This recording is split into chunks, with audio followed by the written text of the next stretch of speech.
Assalamualaikum warahmatullahi wabarakatuh. Yang saya hormati Bapak Ketua Umum PBNU.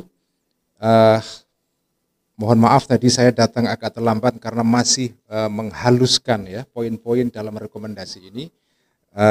Dan alhamdulillah tim rekomendasi di dalam Munas dan Konves NU ini berhasil merumuskan beberapa poin penting. Saya tidak akan membacakan semuanya, tetapi ada 3 rekomendasi penting yang perlu disampaikan kepada para teman-teman wartawan. Yang pertama adalah rekomendasi terkait dengan perkembangan atau situasi politik saat ini, terutama situasi yang terkait dengan pemilu presiden dan pemilu legislatif tahun depan. Inti rekomendasi kita adalah bahwa NU tidak tertarik untuk terlibat di dalam politik dukung-mendukung, bukan politik untuk mendukung satu nama atau satu partai. NU berpolitik berdasarkan nilai. Bagi NU yang penting adalah bukan siapa dan partai apa yang didukung, tetapi nilai apa yang hendak diperjuangkan.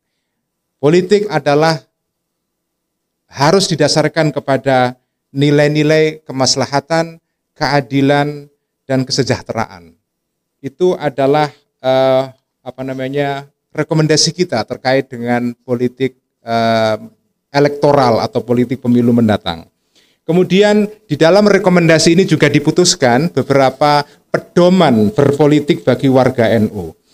Kita merujuk kepada keputusan Muktamar NU pada tahun 1989 di Krapyak, di mana di dalam muktamar itu dirumuskan 9 pedoman berpolitik bagi warga NU. Secara ringkas saya akan bacakan. Pedoman itu adalah: pertama, politik bagi NU adalah bentuk keterlibatan warga negara dalam kehidupan berbangsa dan bernegara. Kedua, berpolitik haruslah didasarkan kepada wawasan kebangsaan untuk menjaga keutuhan bangsa. Ketiga, berpolitik adalah wujud dari pengembangan kemerdekaan yang hakiki untuk mendidik kedewasaan warga guna mencapai kemaslahatan bersama. Keempat, berpolitik harus diselenggarakan dengan akhlakul karimah sesuai dengan ajaran Ahlussunnah wal Jamaah. Kelima, berpolitik harus diselenggarakan dengan kejujuran, didasari moralitas agama, konstitusional, adil, sesuai dengan norma-norma dan peraturan yang disepakati. Keenam, berpolitik dilakukan untuk memperkokoh konsensus-konsensus nasional, bukan malah menghancurkannya. Ketujuh, berpolitik dengan alasan apapun tidak boleh dilakukan dengan mengorbankan kepentingan bersama dan memecah belah bangsa. Kedelapan, nah ini yang saya kira penting dan relevan saat ini, perbedaan aspirasi politik di kalangan warga Nahdliyin haruslah tetap berjalan dalam suasana persaudaraan, tawadhu, dan saling menghargai satu sama lain. Terakhir, kesembilan, politik harus mendorong tumbuhnya masyarakat yang mandiri sebagai mitra pemerintah, begitu rupa sehingga penyelenggaraan negara tidak boleh bersifat state heavy, melulu dikuasai pemerintah dengan mengabaikan aspirasi masyarakat, melainkan bersifat dua arah dan timbal balik.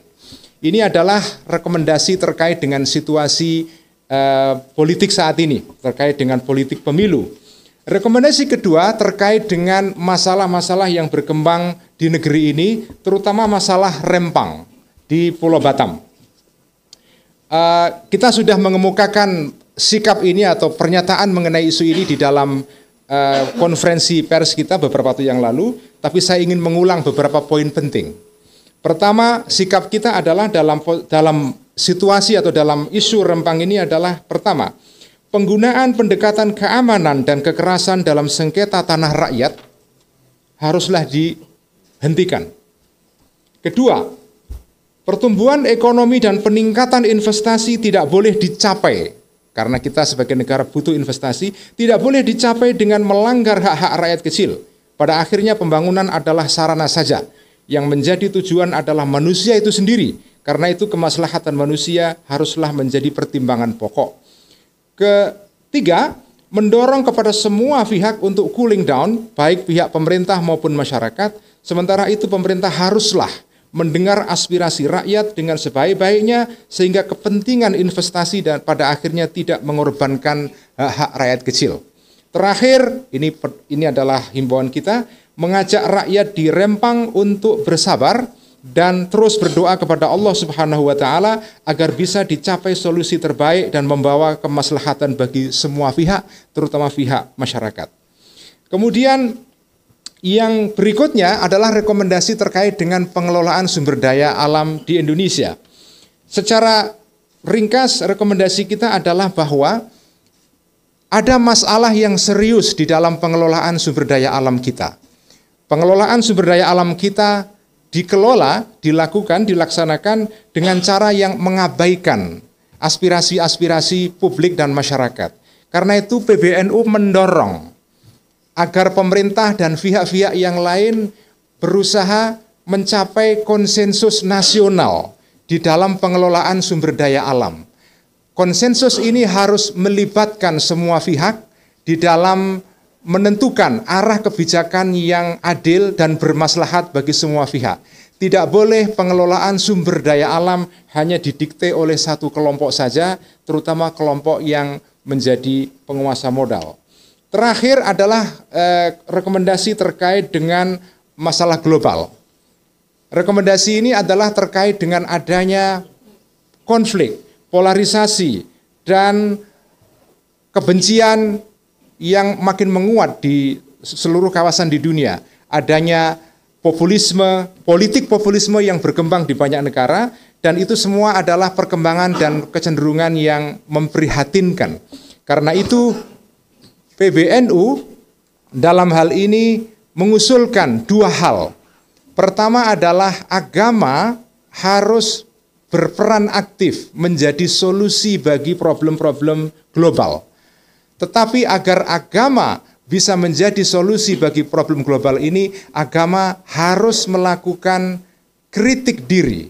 Karena ada pemahaman-pemahaman keagamaan yang menimbulkan konflik benturan identitas antara satu kelompok dengan kelompok yang lain.